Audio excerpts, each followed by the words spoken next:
Ro, you've got a share for us. What's your sharing story that you want us to review? Girl, it's me. 30 days ago, I met a man on Match.com and we're getting married. Let's get into it. So recently I came across this story and it went viral on TikTok of this woman. She is 47 years old. So I'll just read it out because I kind of typed it out and I don't want to miss the points.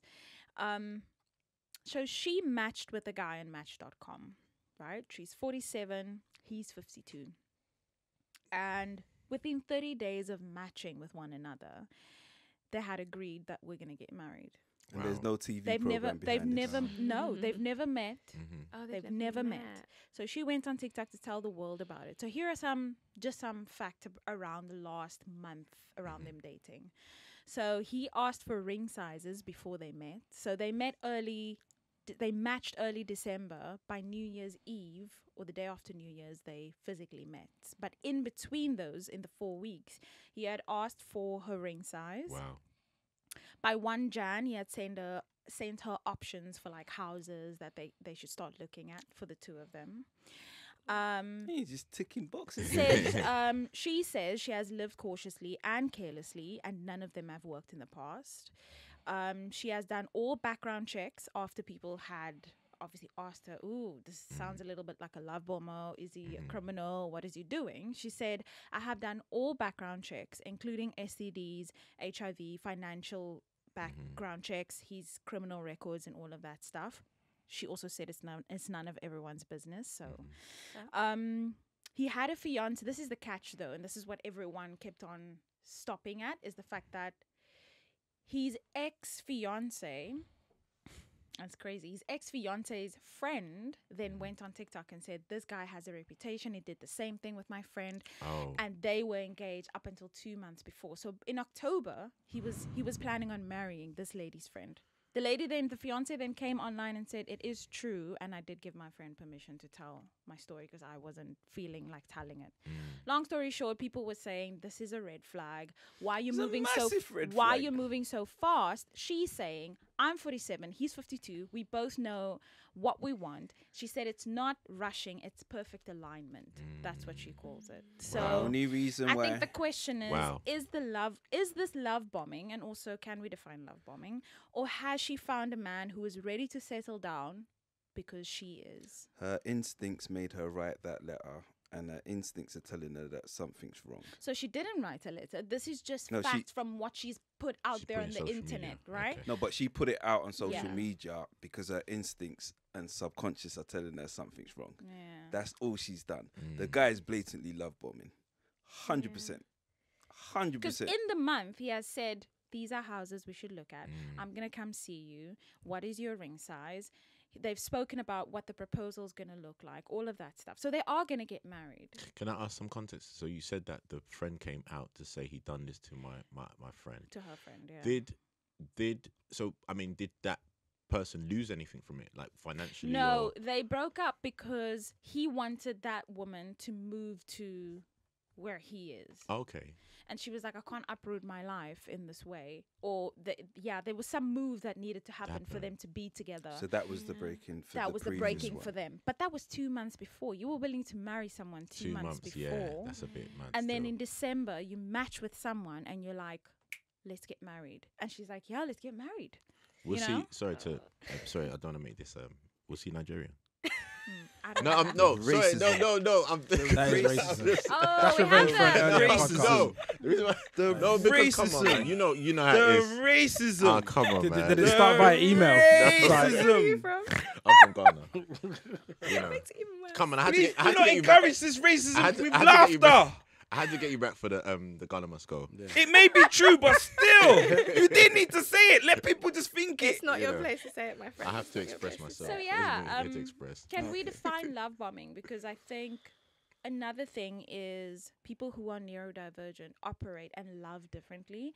And I feel like it's a very neuronormative thing to say it's love bombing. Sometimes it is, but other times it might not be. And we're not diagnosing these people, but what is love bombing nowadays?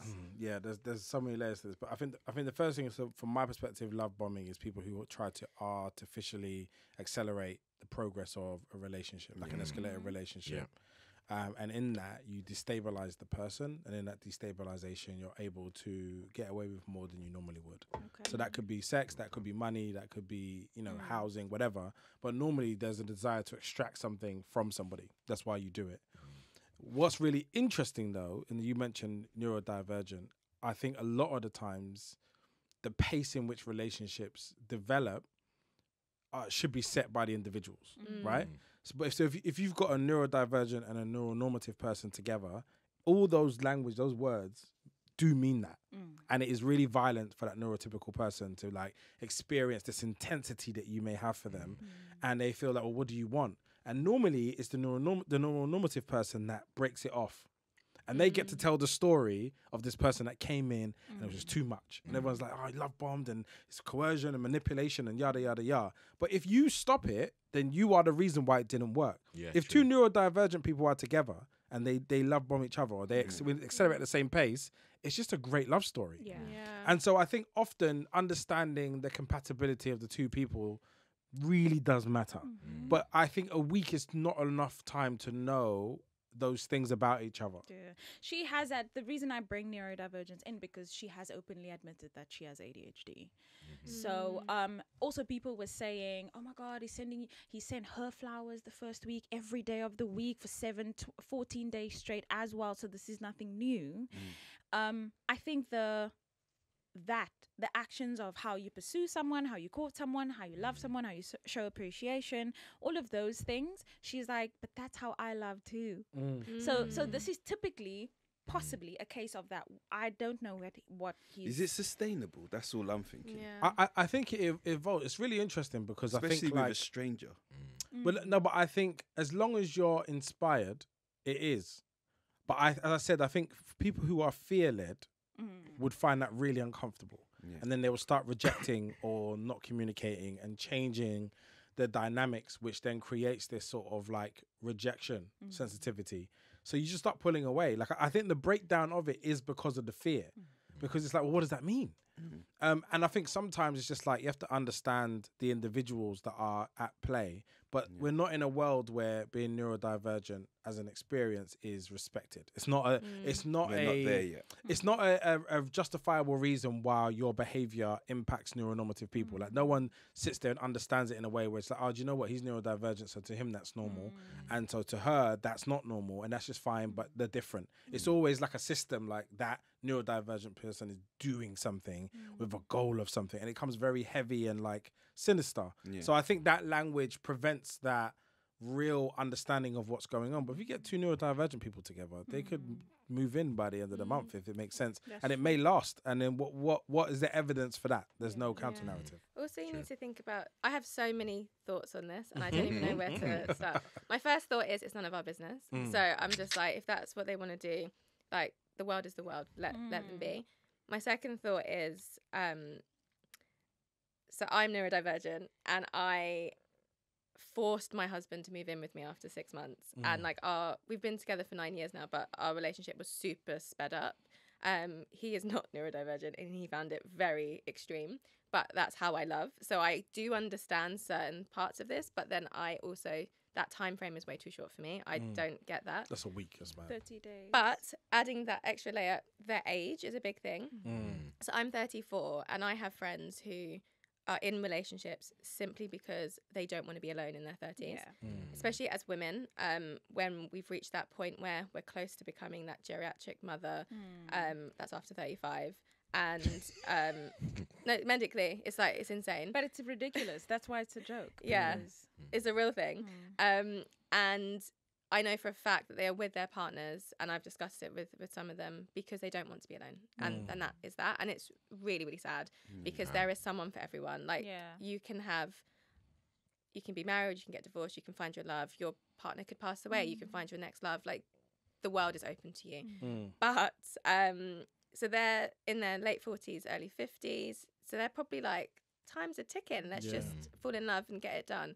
I just think it is really fast. So that timeline is a bit alarming, and there are lots of flags there. But like, let's see. I think that was my next question. So what is a relationship timeline? What does that look like? When can you say I'm serious? Because there's so many people who can say, I met you in the first 5 minutes. I knew you were going to be in the rest of my life for as long as I live, whether we were going to be married or not. Like, you understand? Like, you know when you know.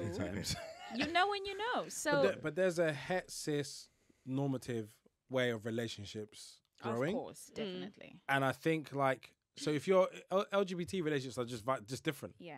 They don't operate on the same timelines. I think also if your goals aren't married, children, like you almost kind of like, I meet you, I date you, you know, we're intimate, then we live together, we get married, we have children, and then we die. Like there's like a whole process of how you do it. But when you change the variables from neuronormative to neurodivergent, or if you change it from the age, or if you change genders, or sexuality, immediately those timelines shift because some of those things aren't practical or logical steps. And so I think we are all taught the traditional steps of how to do things. And I think it's really important that more people start to disrupt that formula. Like I think you can have really powerful relationships that are just designed for 10 years. Like, and I feel like not everybody's meant to get married and have children. You can have real powerful relationships designed for one day. One day. And we both go our separate ways. But I actually agree with you in the sense that like, I think sometimes we've been trained to feel like one relationship must be the relationship. And if it's not the relationship, it's a waste of time. Yeah. And it's not a waste of time. Time is just happening. Yeah. And so what you choose to do with that time, whether it's to have a one moment with you, a 6 months, 10 years with me, that doesn't diminish the value of any of those experiences. It's just a choice.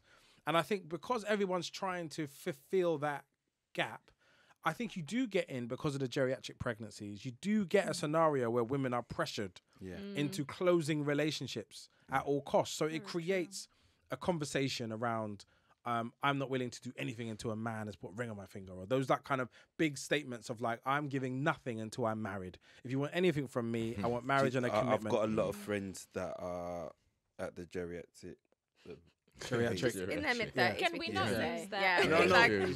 I said it, but it doesn't mean we won't say it. But a lot of women that are approaching 40, but because they're holding on to this narrative, I'm like, hey, you know, sometimes you might just have to find a good man. Right. It's not even that. I don't want to center women because I don't think it's fair. I think it's just me mirroring what happens on both sides of the coin.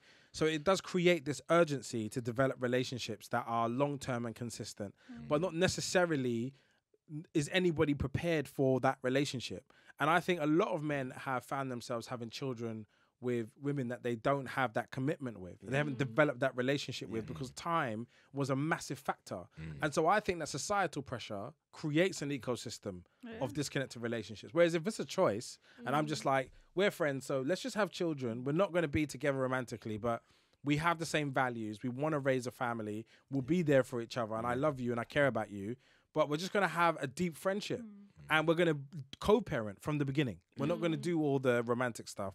I think there could be a value in new types of conversations. I also think there's conversations where women have children and raise them together as women without the romance as well. Like, I think there are so many different ways that it could be done, which will satisfy the desires of everybody. It takes the urgency and the ugliness out of some of the relationships. What do you think, Frank? I don't know if there is. You can put a timeline on love. Does it make sense? Like, it's quite, love is so, you know, so out there. You can't really kind of restrict it and stuff. And in the case of this situation, he could be in love. Some people fall in love in different ways. You can fall in love with someone just messaging them, and you know, for me, you have to meet them, have to build a relationship. But that's just me. So with him and her, they could be like, wow, you know, I love, you know, and let's be honest, that's how a lot of men sometimes court women, especially in Africa. They're like, oh, we are getting married. No, Nigeria. Say what you mean. I don't want no problem. No.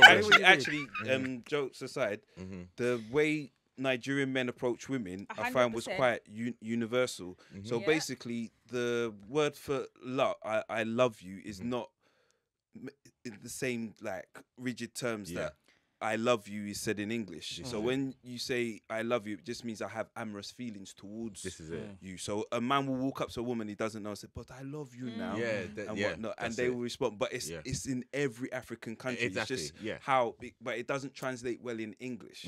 Because you like. But women understand that it doesn't mean I'm in deep love with you. But they know. But the women who come from that country. Because when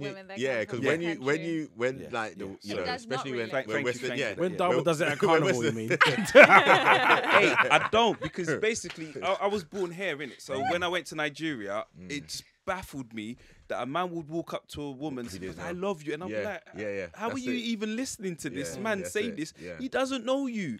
But they'll be there kicking and like, okay, and whatnot, and exchanging digits. And I just used to be confused. And that's how sometimes when foreign people come into these social climates, and then they meet like an African man. An African man says, "Oh, I'm going to marry you," and then they get to that smooth they voice. They get like hypnotized by it. That's and true. then and you're powerful. there believing it. Yeah, it's powerful. But an African woman probably would just be like, he's just trying to talk to me. Whereas a Western woman probably be like, well, he knows what he wants. Because they've never had that intensity. Let me tell you, it's even just in Africa itself. So in South Africa, we know that Nigerian men, because a quarter of our population is Nigerian men, we know that they are very aggressive in their approach. They will mention marriage, and they will mention that they love you. That still baffles us, right? So it's not a we know how we communicate because we're Africans. It is a very specific, sometimes it's a very tribal thing, sometimes it's a very regional thing. Because it sounds beautiful in Yoruba. Like it really does. Say it for us, can you do it? We more love it now. Wow. Like, Yeah, my nipple moved. I was like, It's about to go down. It's very serious. It is very serious. Indeed. Like Indeed. most African languages, most Germanic languages are very harsh. So when you say love, it's harsh. But the truth is, love, as you were saying earlier, it's a mysterious thing. Indeed. And whatnot. So how people fall in love is so mysterious. But then, as you said, there's a set way of falling in love and blah, blah, blah. And then not being able to maintain love because love between those two people weren't supposed to last. It's mysterious. So it can just be for a time period. But the fallout and whatnot, because you've not been able to adhere to these steps of life that we've all been programmed to try and fall into, doesn't make sense. So hopefully as humanity starts to become mature, because I still think we're in an infancy stage. The fact that we're only just now talking about diverse people and neuronormative people, like that conversation in about 50 years would be like, you only discovered that in 2024. Like, that doesn't make sense. Like we're in our infancy. The fact that we still have wars, that capitalism's still at the height of how we drive humanity forward, and it's causing death and it's causing all these things, and we're not putting our well-being ahead of things, shows that we are still in our infancy. And as humanity matures, we will have better discourses about love and how to be with one another. If that makes sense. Well said. Can I just touch on the time frame? Just thinking, there are so many arranged marriages that happen in so many cultures. And they work. And they work. I have lots of friends. Well, I have a few friends whose parents met through an arranged marriage, and they've been married for 30, 40, 50 years. It's similar. I think there could be more value in that. And I know in the US in the 50s and 60s, you getting set up by a group of friends and everybody was accountable to a friend. So it'd be like, I know you're single, so this is Franklin and you two should date. And then they would date. It was much more common that you would date within your community. And I think we've kind of lost that. And I think after, reviewing sort of 15, almost 20 years of relationships, I was like, actually, my mum always knew. My mum always had a really strong view, and she would come in, she would never get in the way, but she would be like, oh, that's interesting, you have fun with that one. She would say stuff like that. And then I'll know that what the level is. And at that time, I'm blinded because it's like, it was summer. There was one time the story about the time when a woman came to my house with no underwear on because it was hot. Hallelujah. And my mum my mum was livid. Like, How did your mum know? Just because you tell. She had on like a loose fitting dress. Wow. And there was no panty line. Oh, Lord. You know, if that was a dad, he'd be like, Yeah. "Go on, son." No, son, we'll come home. Come home. No, Look, but have a son. she just made the comment where she said that's not right. Yeah, you don't come into big people's house without underwear on. Yeah, and I'm just like, Mom, she's a good woman. Yada yada yada. But every time she's made her estimation and she shared it with me in the most loving way, there's been an element of truth that makes it profoundly unworkable. Like she spotted it early. So I wouldn't even be against the idea of like, not arranged necessarily, but people that come from your family that are presented to you to try and meet. Because I think a stranger meeting a stranger on the app, no one knows each other's background. You don't know if their family are crazy or billionaires, and trying to forge love and respect. I think it's impossible. I also think when you're having long-term successful relationships, I think your families matter. Yeah. And that's really underestimated. Like, do your family, if they don't get on, there's normally a thread between you two as to what will be the disconnect. Because I think culture, class, behaviors really do matter. And so if you can't stand these parents, or his parents can't stand you or theirs, there's always a reason why, and it should be paid attention to. So I think it could be arranged marriages could be a thing, or arranged relationships could be a really good thing that happens off the back of everyone fed up of going on Hinge. It's amazing that how we've lost those sort of cultural nuances that used to work for us, and it worked to our benefit, and we've come into this Western society and we've got rid of them because they seemed archaic or manipulative, and the narrative about arranged marriages, if you look at the general narrative, is that it's forced and whatnot, but in truth it's not. No. And there's so many successful marriages are happening. Like, I'm sure if they was to do the stats on it, you'd see that arranged marriages always outperform the blind marriages. It feels like, because I've been with my husband for 9 years, and we got married after 8. And like, we've done so much in 8 years. 8 years is a really long time. So if you're starting from now, we'd have 8 years of like really fun, like the honeymoon period. It was all really, I feel like you gain more from an arranged marriage than you would from, I'm not saying I'm not enjoying my life. I love you, my sweet darling. Yeah. But just thinking like how marriages work, they're hard and you have to put a lot of work into them. But at the beginning, if you get married when you're dating, it must be more fun. You're like learning as you go. A lot of discovery. And look, I think when you know where someone's come from, there's certain things. And also, when things go left, your parents call their parents. And it creates a conference where like the little things, the tit for tats don't really get much air because they're going to come in and help you come to a solution. Like, I just think that, I think a massive part of where we disconnect now in this particular time is that our families are not centered in our day-to-day and our solutions. Everyone's estranged from their family on their own, trying to meet friends and strangers and build long-term, like, new families through friendships. And I think actually you need to really reconnect to your family and use that as an anchor to go into the world in. I just, and I want to make sure my kids can find me, connect with me when they're old, rather than kind of be around like, oh, I'm just trying to find somewhere to stay, or I want to go to my friend's house. Like, you don't need to go to your friend's house. My house is your friend's house. Like, there's a certain point where it's like, I'm not parent. I kind of, I think the core DNA of my children is in them. They the values are in them. Now it's just, how do you apply that to every scenario? At some point, they're going to need help. And I'm like, I'll reestablish some of those things. Like, I have a thing right now where my son's, he got bullied off the ball by someone that's 4'2". My son's 4'7". And I was like, why are you letting little boys do tiki-taka football around you? Like, and I was just like, I got 2 instruments. And I was like, look, the next time he goes tiki-taka, knock him out the way. Just like take the ball. And I was like really coaching him this morning because I was like, I don't want to see my son get knocked over by a 4-foot boy doing stepovers. And so like, that's when he needs me. But like day to day, he's just living. Like he performed at the O2 Arena yesterday. Like he's just living a whole life on his own. And I just get to watch. And I'm like, oh, how was it? And he's like, yeah, it was good. We sang. It was 9,000 kids and da-da-da. And I was like, this is amazing. So my job now is just to check in. And I want him to be so comfortable and safe and anchored that he can just go home. You know what I love about Blake is that he's got this level of cool that I can't imagine you having. Yeah, I know. He's the influencer that I want to be. Yeah, no. He's when you meet him, you immediately know. And I said it to you when I first met him. He just got this air about him. I can't explain it. Like, but he is that guy. Like already. Yeah. Bless him.